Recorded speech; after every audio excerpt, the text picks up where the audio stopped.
So our next talker is Saheba Saxena.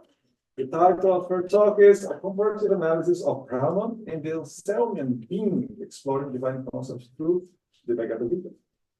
So I want to start by saying that I'm in my final year of PhD, hopefully, and I only work on the Anselmian being. But I wrote this as a part of my thesis that my supervisor made me take out. So here I am. The second thing is that I'm obsessed with creating images through AI. So even if you don't take away anything from this talk, I hope you enjoy the images. And the third thing is that by drawing parallels between the Anselmian being and Brahman, I am hoping that one may get closer to understanding transcendental truths that will surpass individual doctrines to encourage one to understand a universalized idea of divine across Eastern and Western tradition. Now, you can tell me if I'm wrong, because I've been told by my supervisor that I make very, very overambitious claims. So you can tell me. I'll be crying outside, but you can tell me. So just to give you an overview of my talk, so I start briefly by delving into the story of Mahabharata to contextualize Bhagavad Gita. The objective is to provide a historical and cultural context that shapes the understanding of divine and philosophical concepts in Indian traditions. Then I discuss the concept of Brahman and Atman in Hinduism and compare it with the Anselmian definition of God, than which nothing greater can be thought. Then I delve into Advaita Vedanta a little and compare it with the Western thoughts of the Anselmian being. And lastly, I focus on the ontological arguments outlined by Anselm and its similarity with the arguments within Hinduism. Yeah. So I start at the end of Mahabharata actually. So this is an image of the Kurukshetra. To give you some context, Arjun, there are 5 brothers on one side, the Pandavas, against their own 100 brothers, Kauravas, and they're standing in Kurukshetra.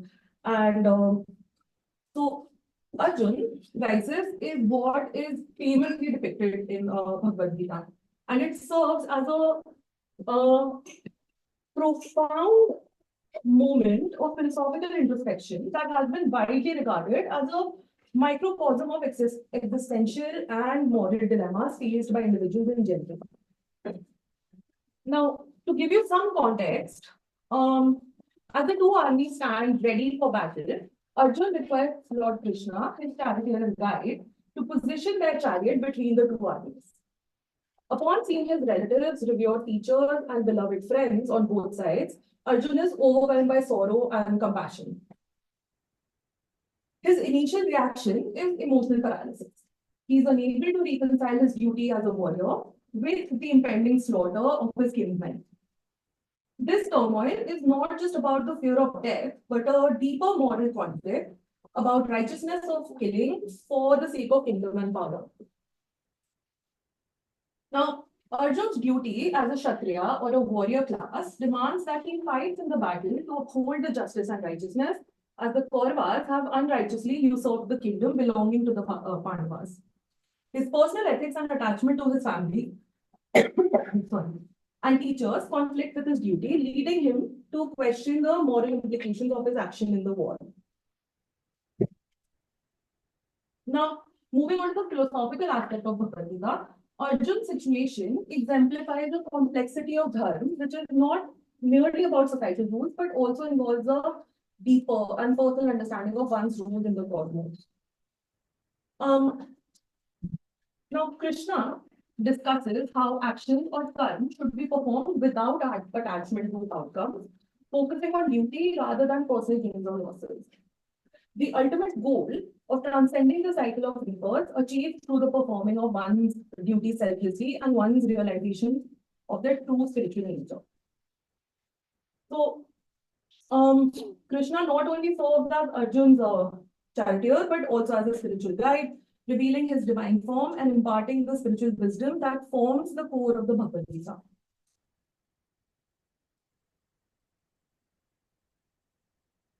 So, to just give you like a brief background of Bhagavad Gita for anybody who doesn't know, it holds immense significance, not just within the context of Mahabharata, but also like a standalone guide for the moral and spiritual life. The Bhagavad Gita addresses fundamental questions about life's purpose, ethical dilemmas, and human responsibilities. It explores concepts of dharma, adharma, and moksha. It offers a nuanced discussion of the relationship between dharma and karma, encouraging selfless action and a commitment to one's duty as a path to spiritual development. Through the discourse between Lord Krishna and Arjuna, the Bhagavad Gita delves into the nature of self, distinguishing the eternal soul, which is Atman, from the ephemeral physical body, and promoting self-realization as the ultimate goal. Now, I think that Bhagavad Gita's continued relevance lies in its ability to articulate complex ideas and philosophical themes in a profoundly accessible manner. So, this synthesis of beauty, action, and spirituality makes Bhagavad Gita a timeless guide, pertinent to all who seek to understand a deeper meaning for their actions and the nature of life itself. Now, I know we've talked about it a lot over the last 2 days, so I'm just going to give you like a very brief background, just to offer the distinctive views of reality that emerge from the Bhagavad Gita itself. So, Vedanta posits that reality is unchanging and eternal, centered on the concept of Brahman. Brahman is ultimate and the absolute reality that underlies all things. Advaita Vedanta also talks about that Brahman is the only reality and the empirical world is illusory or Maya. The individual soul or Atman and the universal soul or Brahman are fundamentally one, and the realization of this oneness is the goal of spiritual pursuit leading to moksha. Samkhya, on the other hand, articulates a clear dualism. It posits two eternal realities, Purush, which is consciousness, and Prakriti, which is matter. Purush is the witness, passive and unchanging, while Prakriti is dynamic, creative, and responsible for the material universe. Prakriti, according to Samkhya, is comprises of three qualities or gunas, which is sattva or balance, rajas or activity, and tamas or inertia.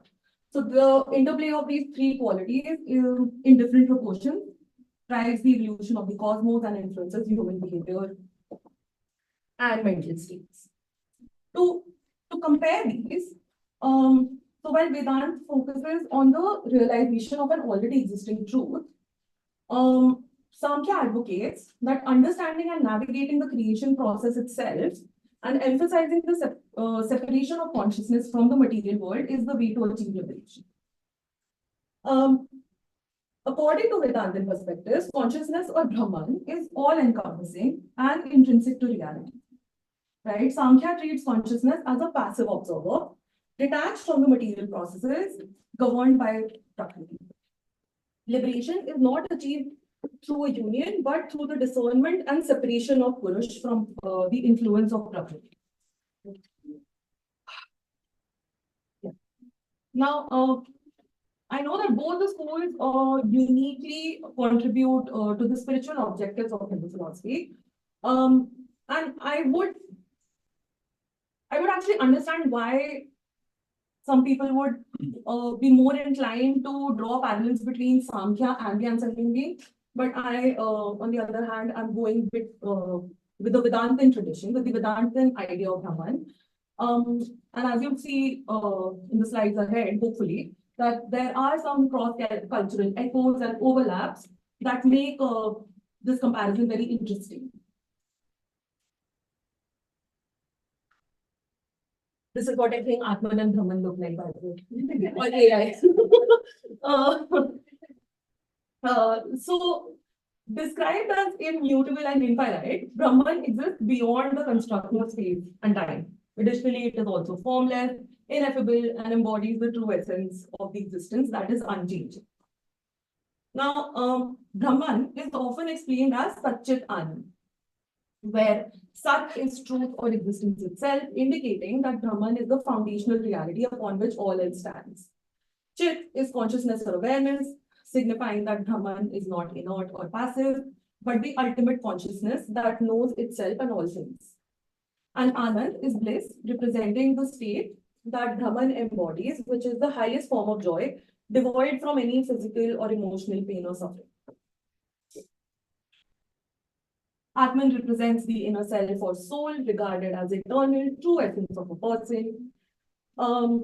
It is akin to the concept of spirit or consciousness in Western philosophy and is deeply intertwined with the fabric of the universe. I am Atma Brahma. This phrase from the Mandukya Upanishad, this Atman is Brahman, succinctly states that the personal soul or Atman is universally identical with Brahman. The realization of this truth is considered the ultimate goal of spiritual pursuit leading to liberation. They're my favorite image. So, in Hinduism, polytheistic practices enrich devotees' spiritual lives with various forms of rituals, while monotheistic and pantheistic beliefs provide a deeper philosophical foundation that underscores the unity of all existence under one divine reality. So the integration not only reflects the complexity of Hindu theology, but also illustrates a unique framework where different forms of divine converge into a unified understanding of the cosmos and the ultimate reality. So in Hinduism, the polytheistic aspect is evident in the worship of multitude of gods and goddesses, each with distinct personalities, stories, and roles. Some of them are Shiva, Vishnu, and Devi. Shiva is the destroyer, worshipped in various forms and is significant in both households and in major mythological narratives. Vishnu being the preserver and is revered for his incarnations such as Krishna and Ram, who come to earth to restore dharma, and Devi or goddess, who represent the feminine divine power and is worshipped in forms of Durga, Kali, and Saraswati, each embodying different aspects of life and the universe. Now, these deities interact with their devotees in personal and communal settings, addressing the spiritual needs that vary across different religions and communities. Now, in a broader monotheistic concepts comes Vaishnavism and Shaivism, which we heard a lot about in the last 2 days.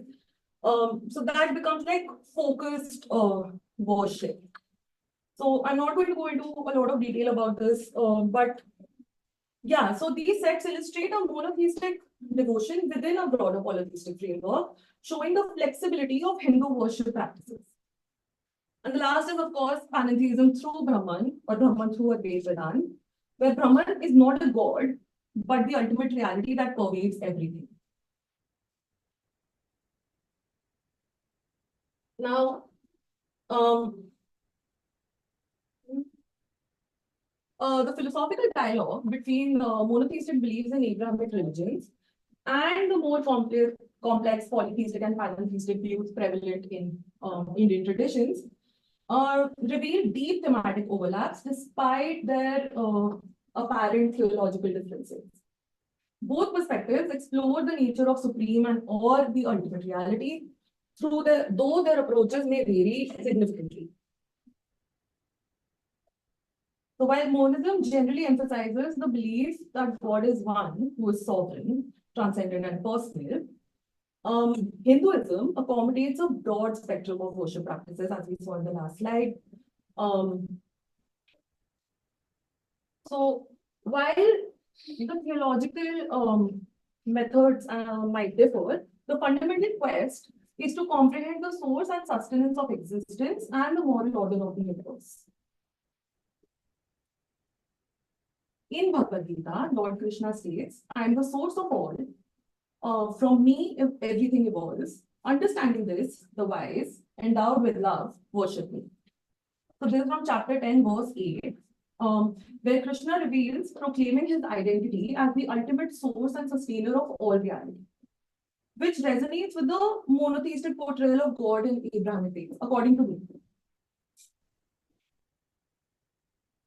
Anselm's argument from the proslogian states that God, being the greatest conceivable being, must exist in reality because existence in reality is greater than mere conceptual existence. This argument for the existence of God, in my view, aligns with the Hindu recognition of a supreme reality that is both immanent and transcendent. While the monotheistic religions emphasize the singularity and the uniqueness of God, Hinduism's panentheistic views sees the divine as both transcendent beyond and immanent within the universe. Both views recognize the divine as integral to the structure of reality and human existence. By exploring these philosophical overlaps, I aim to gain a broader understanding of how ultimate reality is perceived and worshipped. This can lead to a more inclusive perspective that appreciates diverse expressions of divine understanding and spiritual practices.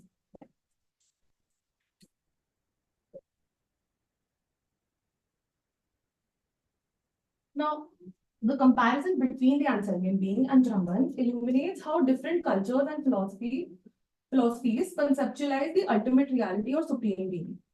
The idea is to draw similarities between the two concepts and to argue that certain ideas of divine can be, in Indian tradition, can be viewed synonymous with the Western idea of monotheism.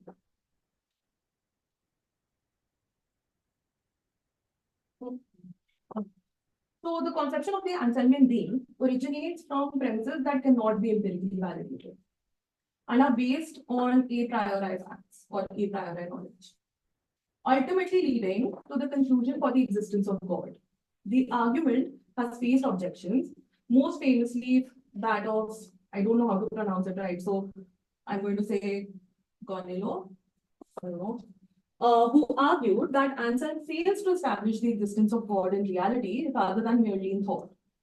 So in the proslogion, Anselm responds that God cannot only exist in thought, for if so, we would be able to think of something greater. A being like God that does not only exist in thought, but in reality. But by definition, God is a being than which nothing greater can be thought. So God must exist. The very concept of God, according to Anselm, necessitates God's existence. The ontological argument is more than a logical exercise. It also suggests that the existence of God is a necessary condition for the framework of reality, providing a foundational element for the understanding of existence itself. Similarly, in Hindu philosophy, particularly Vedanta, Brahman is described, as I said, Satchit Anand. And unlike the personalized concept in many Western traditions, Brahman is impersonal and formless. And that's the first similarity that I see in both the concepts, like a broader perspective. So, Brahman is not only transcendent, right? It exists beyond the physical universe, but also immanent and pervading everything. In Advaita Vedanta, there is no real distinction between the individual soul and Brahman. So both Anselm's God and Brahman represent the pinnacle of being in their respective philosophies. However, while Anselm's argument is grounded in logic and metaphysical necessity, the Hindu concept of Brahman is experiential and mystical, emphasizing personal realization and enlightenment. Anselm's argument asserts that God's existence is a priori, whereas the Indian tradition suggests that Brahman's reality is not a logical necessity, but an ever-present truth that underlies all existence. Now, lastly, for Anselm, understanding God's existence intellectually affirms faith and theological constructs. In contrast, in Hinduism, understanding Brahman is integral for spiritual liberation, affecting one's entire being and perception of the universe. Now, while there are many aspects that I want to go into probably in the paper, I've chosen three to talk about here, which is transcendence. For Anselm, God's transcendence is central. God is a being than which nothing greater can be conceived. This notion implies that God exists beyond the limits of the known universe and human comprehension, surpassing all physical and metaphysical boundaries. Similarly, Brahman is described as the ultimate reality that transcends all categories of thought and existence. Brahman is beyond description and qualities that can be articulated in human language. Anselm argues that God's existence is necessary for the existence of all things. He also claims that there is nothing that human beings have that God has not given them. His work does imply that God's nature encompasses both wholly and beyond the universe and being actively present in the universe. Now, with regards to creation, and this is my understanding of it, I don't know if it's true, the Anselmian being does not create goodness, but it spreads its own goodness around. So while God, the Anselmian being creates us, he's not given us any goodness of our own, but he's just spreading his own goodness, which probably emphasizes that we are all manifestations or extensions of the Anselmian being. Brahman is also immanent within creation. Everything in the universe is seen as a manifestation of Brahman. It is present and pervades all things. The divine is not separate from the world, but it is the very basis of the existence of the world. The essence of divinity in Anselm's argument lies in the perfection and supremacy of God. God's existence is necessary, characterized by omnipotence, omniscience, omnipresence, defining the essence of what it means to be divine. The essence of Brahman underscores that the ultimate nature of reality is the state of pure existence, pure consciousness, and pure bliss. These attributes highlight the complete and holistic nature of the divine. Now, both Anselm's God and Brahman integrate the ideas of being beyond and within the universe. They share this aspect of being transcendent over the physical universe, yet immanently being present within, influencing and sustaining all that exists. In both frameworks, the understanding of God and Brahman shapes the metaphysical understanding of reality and ethics. Now, there's only one divergence actually that I've found till now, and which is their approach to understanding evil. So, Anselm argues that evil does not have a real existence in itself, but is a privation or an absence of good. This absence is not created by God, but is a result of human free will choosing against God's will. In Anselm's framework, the improper use of free will, choosing something lesser over the greater good, which is God, leads to moral evil. Thus, evil is linked to human action and decision rather than an external force or an inherent quality. In Indian philosophy, evil, especially in Bhagavad Gita or Advaita Vedanta, the manifestation of what might be perceived as evil actually, such as suffering and moral wrongdoing, is often attributed to ignorance of one's true self. According to this view, not realizing that one's true nature is Brahman leads to the action that entrenches the individual deeper in the cycle of life, birth, and rebirth. Life, death, and rebirth, sorry. Which is characterized by suffering. But however, on the face of it, they look different, but there's a very similar thought pattern. Both traditions emphasize that the root of evil or suffering lies in the human misunderstanding or misuse of inherent capabilities, intellect and will in the Western context, knowledge and awareness in the Indian context. Neither blames the divine entity for the existence of evil. Instead, they focus on the human agency and the potential of human error. And the second is that both perspectives see the overcoming of these fundamental errors as a path to spiritual or moral development. In the Anselmian thought, aligning one's will with God's will and choosing the good reflects spiritual growth. In Indian thought, gaining true knowledge of the self and overcoming ignorance reflects spiritual advancement. Now, of course, there'll be more to it, but I'm stopping here. So what I'm hoping that this paper can do for me and for, I don't know, somebody who reads it. So I'm hoping that it highlights how cultural contexts shape the understanding of the divine. This exploration can lead to a richer and more nuanced idea that respects and incorporates diverse views on divinity. And I'm hoping that it could open Further lines of inquiry on the relationship between divine consciousness and human consciousness and the implication of such a relationship.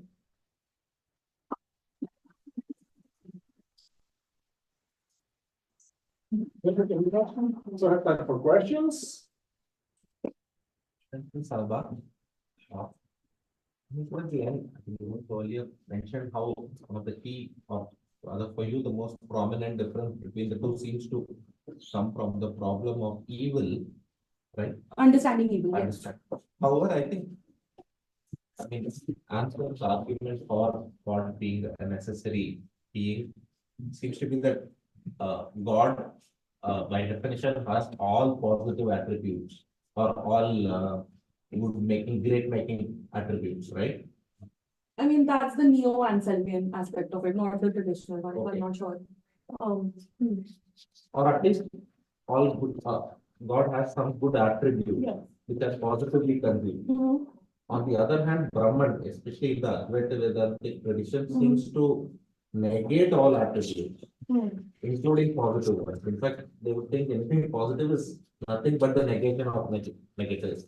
There is nothing, I mean, that's how they sort of ultimately said, Chidananda seems to be negation of all attributes Yeah. which they think of as as having some kind of negative balance anyway. So that seems to be a Divergence. slightly stark divergence. I'm not sure because so I wrote it to draw parallels between the two to comprehend the Anselmian being, because I want to maintain the sanctity in my thesis. I want to maintain the sanctity of the traditional account. And I wish I could give you a better answer, but I wrote that chapter long ago and I'm kind of losing my marbles now. And I don't remember anything I wrote in that. I wish I could tell you, but No, maybe a suggestion then would be to say that in fact Ramanuja sees it the other way as God as having all positive attributes, yeah. but none of the negative attributes or something like that. So that might be I wonder if that might be a more organic Okay, thank you. argument to draw. Thanks so much, Saheba. That was really great. I wanted to talk on this point. I'm wondering, again, as not like an Anselmian person, whether, because one of the weird things about Anselm's idea that God is that, Then there's nothing greater yeah, than God. nothing greater can be conceived, is that there's like, it doesn't seem like a very positive attribution. It's just comparing, right? Like it's comparing, like anything you think of, he'll be greater than that. It's not like you're exactly like, fixing attributes on him beforehand. Like you're not just saying, oh, he's good. He's always going to be greater than whatever you say about him. And even though it's not exactly like a negation of attributes, it doesn't seem like the same as saying, oh, God is good and God is, whatever. Whatever these other attributes are, merciful and God is loving. It seems like be like, oh, but he's always going to be greater than that. And so that seems, it's not a negation, but it doesn't seem like the same as exactly like a positive attribution. But I just say that as like an outsider to it. So I'm just wondering if maybe that's Please go ahead. Okay, so I mean, also, Sorry, you wanna? I agree. I mean, also to pick up the debate, I think Anselm ultimately ends up with a position that God is beyond thought. So I mean, he starts with the formula that there's nothing great conceived, and that's why God has to exist. And then the next step he shows that therefore necessarily God has to exist. And then he says, well, that this is it for mine was not fully possible. That I don't know the English says that which is such that nothing greater can be conceived is beyond thought itself. So he doesn't have a particular attribution. But he really just uses this one formula. And then he ends up basically with a position in negative theology, which is quite like what you said about Brahman when you said it's beyond attributes. Yes. And so Honestly, if I remembered the chapter, I would have told them. But just my question. I mean, did you say when it came to the difference of something with spirituality that Anselm is not, that Anselm's argument is not placed in a spiritual context. Did you say that, or did I? Yes, so I'm saying that Brahman is based in spiritual context, but Anselm's idea is more logical and metaphysical. Right, so I think that's not true. So I mean, it's a cross logical. So he starts with a prayer. So he says, "Oh Lord, please, in a prayer, give me this one insight to understand your being." And then basically when he starts about reflecting God as the ultimate cause of reality, so that's also in there, so which is why it's a bit a posteriori, maybe. So then he gets it all started. But is it a posteriori? Because he keeps saying that God's existence is, sorry, I didn't let you complete, but he keeps saying that God's existence is a fact. Oh yeah, sure. But what's existence in fact, yeah. But the way he justifies it, so if you look at the posteriori, I think it's slide 6 or 7, he says, well, God, primarily, I know that you are the creator of the world, and I think that maybe the part where you can argue, well, we need experience to know that the world exists after all. The rest of the formula then goes a priori its way. But just... John? Yeah, thank you. Earlier on in the paper and presentation, you were talking about like the plurality, the many gods. Yes. But also one. Yes. Of the kind of polytheism, monotheism things. And I thought you would go for the Anselm's Trinity. And you I did. did, but I had to take it out Oh, for the purpose of this was presentation. it just for a lack of time, or was Yes, there a reason it you was thought for the- that wasn't going to fit? No, it was for the lack of time. Like I was telling Benedict that I rewrote the whole thing last night because I was like, so but yeah, I had to remove it. But I'm hoping that when I formulate it in a written script, it will be there. Right. I would like to ask a question myself. Well, congrats for the presentation. It's a wonderful and amazing topic. In terms of conceptual terms, I don't know if you talk about that, but some people translate karma as greater than the greatest.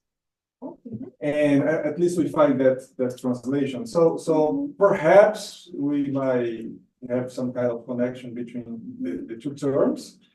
And also the word Bhagavan, Yes. which some people translate the possessor of Bhaga, of excellence.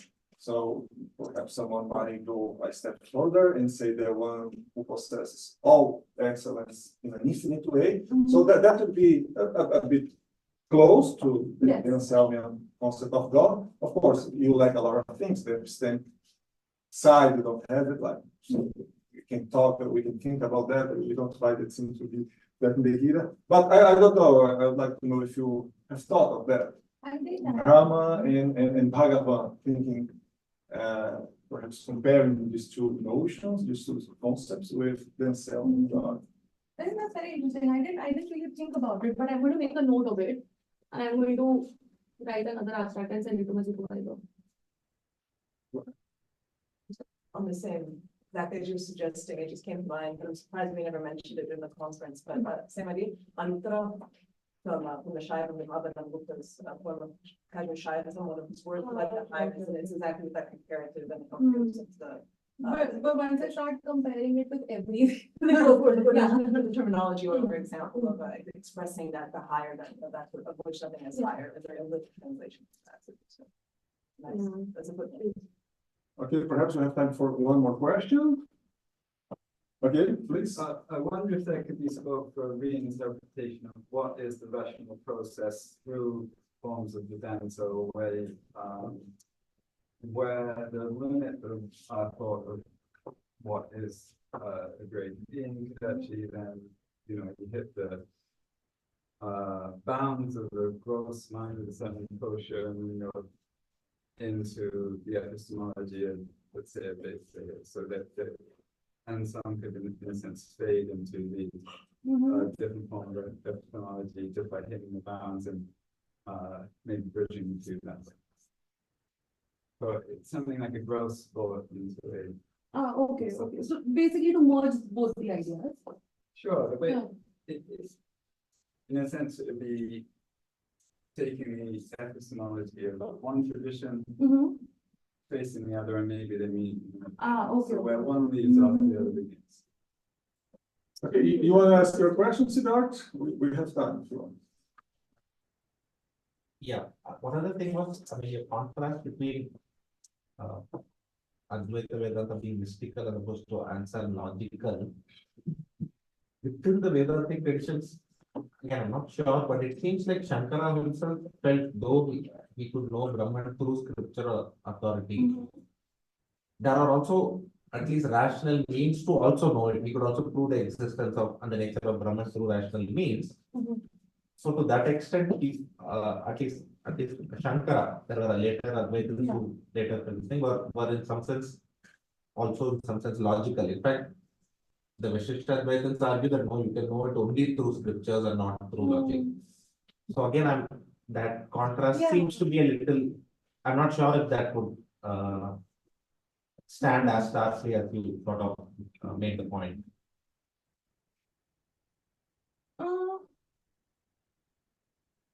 Yeah, I mean, my larger point is The reality of Brahman can be understood through scripture. no, that it seems Shankara felt while it could be known through scriptures, it could also be known through these rational means, which in fact the other Vedantins argued against. That it could be known only through scriptures. If that was the case, then the contrast that you draw between Advaitins as sort of being mystical as opposed to Anselm being logical might not be as stark a difference. Okay, thank you so much. Thank you.